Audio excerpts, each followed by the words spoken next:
क्या माँ बाप कब्र में जाकर अपनी औलाद को भूल जाते हैं,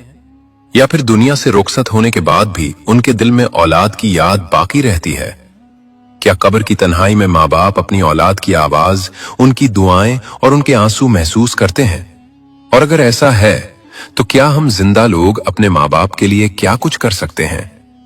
इस्लामी तालीमात हमें यह हकीकत समझाती हैं कि मौत दुनियावी रिश्तों को जुदा तो कर देती है, मगर मोहब्बत को खत्म नहीं कर सकती। माँ बाप का दिल अपनी औलाद की मोहब्बत से कभी खाली नहीं होता,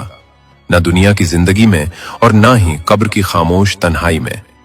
फर्क सिर्फ इतना होता है कि वहां जबान खामोश हो जाती है, मगर एहसास जिंदा रहता है। नबी करीम सल्लल्लाहु अलैहि वसल्लम की हदीस मुबारका हमें बताती है कि जब इंसान इस दुनिया से रुखसत हो जाता है तो उसके आमाल का सिलसिला रुक जाता है, मगर 3 चीजें ऐसी हैं जो कब्र में भी उसके लिए रोशनी बनकर पहुंचती हैं: सदका जारिया, नफा देने वाला इल्म और नेक औलाद की दुआ। यह हदीस इस बात की गवाही है कि औलाद की दुआ कब्र की दीवारों को भी उबूर कर लेती है, और यह फायदा उसी वक्त मुमकिन होता है जब रिश्ता सिर्फ नाम का नहीं बल्कि दिल का हो, जब मोहब्बत मौत के बाद भी जिंदा रहे और औलाद की आह भरी दुआ माँ बाप के लिए सुकून का सबब बन जाए। नाजरीन, मौत कोई अंजाम नहीं बल्कि एक नई जिंदगी की शुरुआत है,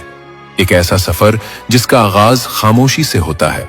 मगर अंजाम हमेशा के लिए होता है। ये दुनिया महज एक इम्तिहान गाह है जहां इंसान को चंद सांसें, कुछ रिश्ते और थोड़ी सी मोहलत दी जाती है, और मौत उस इम्तिहान का दरवाजा है जिसके पार असल नतीजा हमारा इंतजार कर रहा होता है। जब ये दरवाजा खुलता है तो न दौलत साथ जाती है, न ओहदे की चमक काम आती है, न रिश्तों की पहचान बाकी रहती है। वहां सिर्फ आमाल बोलते हैं, वो आमाल जो हमने तन्हाई में किए, वो नेकियां जो दिखावे से पाक थीं, और वो गुनाह जो हमने ये समझकर किए कि कोई देख नहीं रहा। कब्र एक ऐसी जगह है जहां सच और झूठ हमेशा के लिए जुदा हो जाते हैं, जहां गुरूर मिट्टी में मिलकर अपनी हकीकत खो देता है और इंसान पहली बार खुद को पहचानता है कि वो असल में क्या था,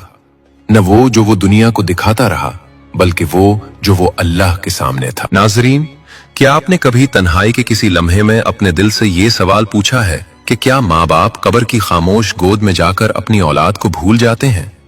क्या वो माँ जिसने 9 महीने अपनी सांसों के साथ औलाद को जिया, जिसने अपनी नींदें कुर्बान की, अपनी खुशियों को औलाद के कदमों में रख दिया, क्या वो माँ मौत के बाद भी अपनी औलाद को याद करती है? और क्या वो बाप जिसने धूप की तपिश,